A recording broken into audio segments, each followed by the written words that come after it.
Here for a little Would You Believe segment. I'll give D. Wood a statement. He tells me if he would believe it.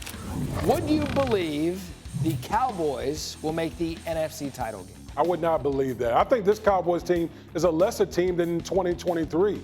They have to replace multiple starters on the offensive line. Who is their number 2 wide receiver? Great question. I mean, that to me is like the biggest question. We know CeeDee Lamb is a superstar, but outside of CeeDee Lamb, they don't really have any other offensive, weapons that really threaten you. Do you think they can win the division? Would you believe that? I got Philadelphia winning the NFC. All right. Bonus, would you believe? Would you believe Jaden Daniels will win Offensive Rookie of the Year? You know what? I actually can believe that. I have questions about the Washington Commanders' offensive line. I think that's going to be an issue. But make no mistake about it. Jaden Daniels has weapons in Washington. He has guys that he can throw the ball to. I felt like he was the best quarterback coming out this past year. So it would not be out of the realm of the possibility of Jaden Daniels getting that done. Would you believe Jaylen Herz will have his best season under new offensive coordinator Kellen Moore? I would believe that. Listen, we know that the one thing that really bothered Jaylen Herz was he didn't really have the answers to the test as it related to the blitz. He had a terrible year against the blitz. Teams really came after him.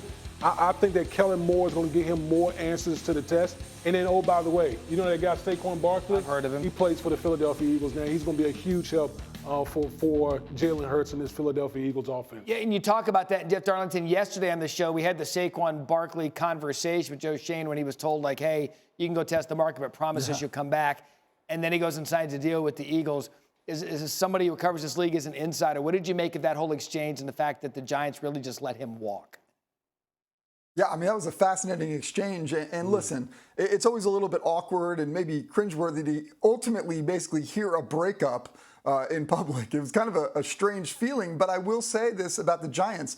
We'll find out because Joe Shane just wasn't believing that the market was bearing that type of a price for a running back. And the Eagles seem to be one of the few teams to be willing to do that. Now, the proof will be in the pudding because these teams are in the division together, which makes this all the more fascinating. And we do have a leader like Saquon Barkley who could be really utilized in an Eagles locker room that needs better camaraderie, that needs better leadership, that needs to find the mojo that they lacked last year during the meltdown. So while it felt like he didn't necessarily have his place within the Giants anymore, sure, he definitely has more than one role to play with the Eagles this coming season. Harry, you had heard Damien Woody say that he believes that under Kellen Moore, he could have Jaylen his best career year. Yep. But with Saquon, how much does Saquon benefit Jaylen Herz now having one of the top flight running backs in the league? Man, I think a lot.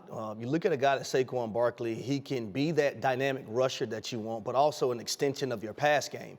And we all know the wide receiver that he can be. When you look at the Christian McCaffreys, you look at the Bijan Robinsons of the NFL, you put Saquon Barkley in that category as well. But I think when it comes to the Eagles offensively, Jaylen Herz, number one, has to be healthy. He's going to be healthy coming into the season. He wasn't last season. But also what's, I think, pivotal for their success is being able to defeat the blitz. In 2022, and Woody, you brought this up, Shane Steichen meant a lot to Jaylen Herz.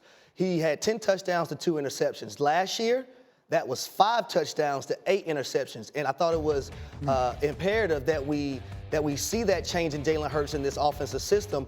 We've seen in the playoff game, Todd Bowles versus the Tampa Bay Buccaneers say, you know what? We're going to all-out blitz the Philadelphia Eagles because we know they don't have the answer to the test. They've shown that on tape all season long, and that's how they left the football season in 2023. That's exactly right. When Jaylen Herz got blitzed more in what we call cover zero, all-out blitz, than any quarterback in the National Football League. Which, in my opinion, that's a no. That's it's disrespectful. That's disrespectful. When a quarterback of the caliber of Jaylen Herz getting blitzed that high, yeah, it just tells you what the state of the Philadelphia Eagles offense was last year. I think that's why Kellen Moore was brought in to give Jaylen Herz more answers to the test, and then complement with Saquon Barkley being there as well. Sure. Give him more outlets in the passing game, especially in those critical situations. So it sounds like, at least for the Philadelphia Eagles' purposes, a year after making it to the Super Bowl, we'll put this all on the coordinators. You bring back in coordinators, and hopefully that makes the difference between what they were at the end of the year and what they were the year before. But their defense better be better, because that defense was a